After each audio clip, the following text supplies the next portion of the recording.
ہمارے channel Urdu moral story میں خوش آمدید۔ ہمارے چینل سے روزانہ آپ کو سچی اسلامی کہانیاں سنائی جاتی ہیں۔ ان کہانیوں میں کوئی نہ کوئی ایسا سبق چھپا ہوتا ہے جو آپ کی زندگی سنوار سکتا ہے۔ آج کا واقعہ بھی ایسا ہی ہے۔ چلیے سنتے ہیں آج کی کہانی۔ آج ساری پڑوسنیں بغیر کسی وجہ کے میرے گھر جمع ہو گئی تھیں۔ چائے کے کپ لیتے ہی انہوں نے سوالوں کی بوچھاڑ کر دی اور میرے سنبھلنے سے پہلے ہی دوسری نے حملہ کر دیا۔ کہاں تو یہ حال تھا کہ ہر وقت ہی ناہید تمہارے گھر میں گھسی رہتی تھی، ہر جگہ تمہارے ساتھ جاتی تھی۔ جب بھی اس کے شوہر شہر سے باہر جاتے وہ رات بھی تمہارے گھر رہتی۔ اس کی بیماری میں پورا گھر تم نے سنبھالا اور اب مطلب نکلتے ہی اس نے تمہیں دودھ سے مکھی کی طرح نکال پھینکا، اور تو اور اب وہ تمہارے دروازے سے بھی پیٹھ موڑ کر نکلتی ہے۔ ہم نے تمہیں پہلے بھی سمجھایا تھا کہ جوان لڑکی کو اپنے گھر میں آزادی مت دو، مگر تم نے ہماری ایک نہیں سنی۔ شکر کرو کہ تمہارا گھر بچ گیا ہے، نہیں تو تم اپنے شوہر سے بھی ہاتھ دھو بیٹھتی۔ آپ سب غلط سوچ رہی ہیں، وہ کچھ مصروف ہے اسی لیے نہیں آ رہی۔ میرے لہجے کا کھوکھلا پن مجھے محسوس ہوا۔ بی بی، ہم غلط نہیں ہیں، تمہارے اور اس کے گھر کا دروازہ آمنے سامنے ہے۔ ہاتھ بڑھا کر تم اس کی گھنٹی بجا سکتی ہو تو کیوں اسے جا کر نہیں بلاتی؟ ان کی باتیں 100% درست تھیں۔ میں اپنے دل کا کیا کرتی جس نے ناہید پر بھروسہ کیا تھا، جو یہ ہرگز ماننے کو تیار نہیں تھا کہ اس نے مجھے صرف ایک سیڑھی کی طرح استعمال کیا۔ ناہید بظاہر معصوم نظر آنے والی پیاری سی سہیلی تھی، مگر اس پر بھروسہ کر کے میں نے اپنی زندگی کی سب سے بڑی غلطی کی تھی۔ اس کے شوہر نے مجھے بہن بنا کر اس کی ذمہ داری سونپی تھی۔ یہ خود بیرون ملک نوکری کرتے تھے، مگر وہ ایک دن سب کچھ چھوڑ چھاڑ کر مصنوعی دنیا کی چکاچوند کے پیچھے بھاگ پڑی۔ مجھے جب اندازہ ہوا تو پانی سر سے گزر چکا تھا۔ میں نے اسے سمجھانے کی کوشش کی کہ لڑکیوں کی خواہشات بہت بے مہار ہوتی ہیں، مگر تم ایسا مت کرو، اپنے شوہر کی قدر کرو۔ یاد کرو وہ وقت جب ڈاکٹر تابندہ نے بتایا تھا کہ تم ماں نہیں بن سکتی، تو تمہارے شوہر نے بھی تمہیں تمہارے آنسو پونچھے تھے۔ ان کے گھر والوں نے جب ان پر دوسری شادی کے لیے دباؤ ڈالا تھا، انہوں نے کس سختی سے منع کر دیا تھا۔ اگر میرے نصیب میں بچے ہوں تو ناہید سے ہی ہوں گے، میں اس پر سوگن لانے کا ظلم نہیں کر سکتا۔ انہوں نے تمہاری خدمت میں کوئی کمی نہیں چھوڑی، تمہارے کپڑے تک دھوئے، بستر سے قدم زمین پر رکھنے نہیں دیتے تھے۔ ذرا سوچو ناہید، اپنا گھر برباد مت کرو۔ میری باتوں کا اثر یہ ہوا کہ اس کے گھر کے دروازے میرے لیے بند ہو گئے۔ شوہر کے سامنے تو بڑی اچھی طرح ملتی، مگر جب گھر سے باہر ہوتے تو وہ خود گھر سے باہر چلی جاتی یا کسی کو بلا لیتی، حتیٰ کہ ڈرائیونگ بھی اسے میں نے ہی سکھائی تھی۔ آج کل جنید بھائی شہر سے باہر گئے ہوئے تھے اور وہ ایک نئی ہی دنیا میں مست تھی۔ آدھی رات کو اس کا مہمان رخصت ہوا تو تھوڑی دیر بعد اس کا فون آیا۔ کہنے لگی، مجھے بہت ڈر لگ رہا ہے، آپ مجھے اپنے گھر لے جائیں، میں آپ کے گھر ہی رہوں گی۔ ہمارے گھر میں 2 پورشن تھے، ایک حصے میں ہم اور دوسرے پورشن میں جنید بھائی اور ناہید رہتے تھے۔ میں نے اپنے شوہر اور بچوں کو ایک دوسرے کمرے میں شفٹ کیا اور اسے لے کر گھر آ گئی۔ اسے ایک دم یاد آیا، اس کا موبائل اس کے گھر ہی رہ گیا تھا۔ وہ میرا ہاتھ پکڑ کر اپنے بیڈ روم میں گئی۔ وہاں پر سگریٹ کا دھواں بھرا ہوا تھا، ایش ٹرے سگریٹ کے بھجے ہوئے ٹکڑوں سے بھری ہوئی تھی، 2 گلاس اور رنگین بوتل آدھی بھری رکھی تھی۔ میں ایسے بن گئی جیسے میں نے کچھ دیکھا ہی نہیں۔ وہ رات ہم نے اجنبیوں کی طرح گزاری۔ اگلے دن سے میں سب کچھ بھول کر اپنی مصروفیات میں گم ہو گئی۔ پچھلے وقتوں میں اچھے خاندانوں کے لڑکے لڑکیوں کے آزادانہ میل جول پر جو پابندیاں تھیں وہی ہمارے حق میں بہتر تھیں۔ نام نہاد آزادی صرف تباہی لاتی ہے۔ دل کو لبھانے والی باتیں لوگ کر تو جاتے ہیں، مگر ایمان کب خراب ہو جاتا ہے پتہ نہیں چلتا۔ جن دنوں ہماری دوستی اچھی تھی، اس نے کہا تھا، یار ویسے تو جنید بہت اچھے ہیں، مگر لائف میں نہ مزہ ہے اور نہ ہی وہ روٹین۔ اس کی چمکتی آنکھیں کسی غیر مرئی نقطے پر مرکوز تھیں۔ کیوں بھائی، مزہ کیوں نہیں ہے؟ اللہ کا شکر کرو کہ وہ تم سے محبت کرتے ہیں۔ محبت کی شادی کی تھی، آج بھی تمہیں اتنا ہی چاہتے ہیں جتنا یونیورسٹی کے زمانے میں چاہتے ہیں۔ تمہیں ہر جگہ لے جاتے ہیں، گھماتے پھراتے ہیں۔ تم تو عیش سے بیٹھ کر ٹی وی دیکھتی ہو، وہ کام بھی سارے نپٹاتے ہیں۔ تمہیں اور کیا چاہیے؟ زندگی میں کتنے لوگ ملتے ہیں جو محبت تو کر لیتے ہیں مگر محبت نبھا نہیں پاتے۔ میری تقریر کا اثر نہیں ہوا تھا اس پر، وہ اپنے موبائل پر غرق ہی تھی۔ ناہید، لائف میں جب تک گلیمر نہ ہونا تو کیا مزہ؟ ان کے دوست اور ان کی فیملی سب بورنگ ہیں۔ سنو، انہوں نے مجھے کیا آزادی دی؟ سلیو لیس قمیض جینس تک تو پہننے نہیں دیتے، ڈانس پارٹی میں بھی جانے نہیں دیتے، اور تو اور۔ اس نے منہ بناتے ہوئے اپنی بات نامکمل ہی چھوڑ دی۔ ناہید، آزادی ہو یا کھانے کا شوق، انسان ہو، زندگی محبت ہو یا نفرت، کسی نسبت تناسب سے ہی اچھے لگتے ہیں۔ زندگی کو متوازن اور خوبصورت بنانا ہے، اس میں کسی چیز کی زیادتی اچھی نہیں ہوتی۔ جنید بھائی شریف اور چاہنے والے شوہر ہیں، عزت کرنا اور کروانا چاہتے ہیں۔ تمہیں مناسب حلیے میں لوگوں کے درمیان لے کر جاتے ہیں جہاں تمہاری عزت ہو، ان کی قدر کیا کرو۔ میں نے اسے بارہا سمجھایا تھا۔ سچ ہے کہ کپڑوں پر یا جسم پر اگر کیچڑ لگ جائے تو اسے پانی سے دھویا جا سکتا ہے، مگر سوچ کے راستے دماغ کے اندر خرابی پیدا کر دیتے ہیں تو وہ دور نہیں ہوتی، اور پھر روز بروز اس کی زندگی میں پراسراریت بڑھتی گئی۔ ناہید مجھ سے دور ہوتی گئی۔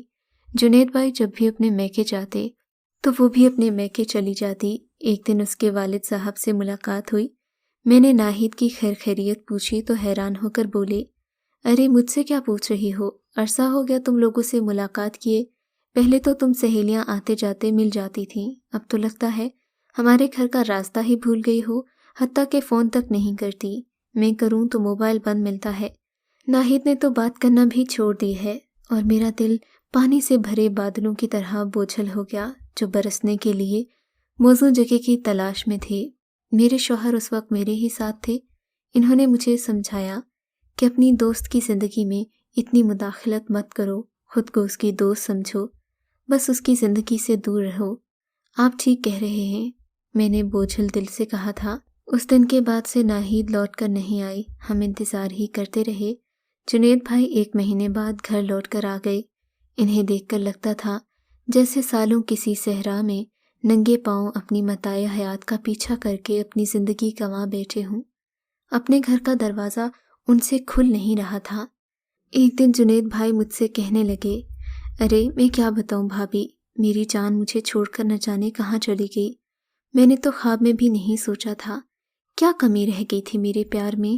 الگ گھر لیا، ماں باپ کو چھوڑا، وسائل سے بڑھ کر میں نے ناہید کے ارمان پورے کیے، 2 نوکریاں کی کہ کہیں پیسے کی کمی نہ ہو، پھر بھی وہ چلی گئی۔ ان کے منہ سے بے رفت جملے سن کر اور آنکھوں سے رواں آنسو دیکھ کر میرے دل کو دھچکا لگا تھا۔ حالانکہ یہ تو ہونا تھا، اس بات کا اندازہ مجھے اسی لمحے ہو گیا تھا جب میں نے رات اس کے بیڈ روم میں ایش ٹرے سگریٹ کے ٹکڑوں سے بھری دیکھی تھی۔ اس کے بعد سے ہم نے ناہید کو ہر جگہ تلاش کیا۔ پچھلے ہفتے اس کی طرف سے خلا کا نوٹس آ گیا، میرے نام خط لکھا تھا کہ میں نے شاہد سے شادی کر لی ہے، ہنی مون ہم نے تھائی لینڈ میں منایا، برائے مہربانی مجھے آزاد کر دیں، مہر کی رقم مجھے نہیں چاہیے، آپ کے کام آئے گی۔ جنید بھائی نے بتایا تھا۔ وہ سانس لینے کو رکے۔ بھابھی، بے خبری کبھی تو رحمت ہوتی ہے اور کبھی ایسی زحمت کہ دل کے ٹکڑے ٹکڑے کر کے رکھ دیتی ہے۔ اس حقیقت نے تو ہمیں کسی سے آنکھ ملانے کے قابل نہیں چھوڑا۔ میرا تو حال جو ہے سو ہے، اس کے والدین زندہ درگور ہو گئے ہیں۔ وہ الفاظ نہیں پگھلا ہوا سیسا تھے۔ مجھے آپ سے شکایت ہے بھابھی، سب کچھ دیکھتے ہوئے بھی آپ نے مجھے نہیں بتایا، کم از کم مجھے ایک بار کہہ دیتی تو میں ڈوبتے آشیانے کو بچانے کی احتیاطی تدابیر ہی کر لیتا۔ جنید بھائی کا گلا بجا تھا، مگر جب عورت بد کردار ہو جائے تو اسے سمجھا کوئی نہیں سکتا، یہ بس اس کی تربیت ہوتی ہے جو بولتی ہے، اور زمانے کی ٹھوکریں جو اسے سنبھلنے پر مجبور کر دیتی ہیں۔ ایک تکلیف دہ خاموشی کے بعد میرے شوہر نے جنید بھائی کے کاندھے پر ہاتھ رکھا اور بولے، جنید بھائی، شک کرنا عام طور پر برا ہوتا ہے، مگر کچھ شک مصلحت کو پرے کر کے کر لینے چاہیے، ان کے کرنے سے پانی میں نتھیار آتا ہے۔ اگر کوئی برا نہیں ہوتا تو صرف شک کرنے سے برا نہیں ہو جاتا، مگر بعض اوقات شک ہمیں برائی سے بچا لیتا ہے۔ اتنے میں ناہید کے والد آ گئے۔ انہوں نے آتے ہی ہم سے مخاطب ہو کر کہا، آپ ہی اسے سمجھائیے، نامراد نصیبوں جلی تو چلی گئی، اب یہ کیوں اپنی جان دینے پر تلا ہے، طلاق نامے پر دستخط نہیں کر رہا، جو پہلے شوہر کے نکاح میں رہتے ہوئے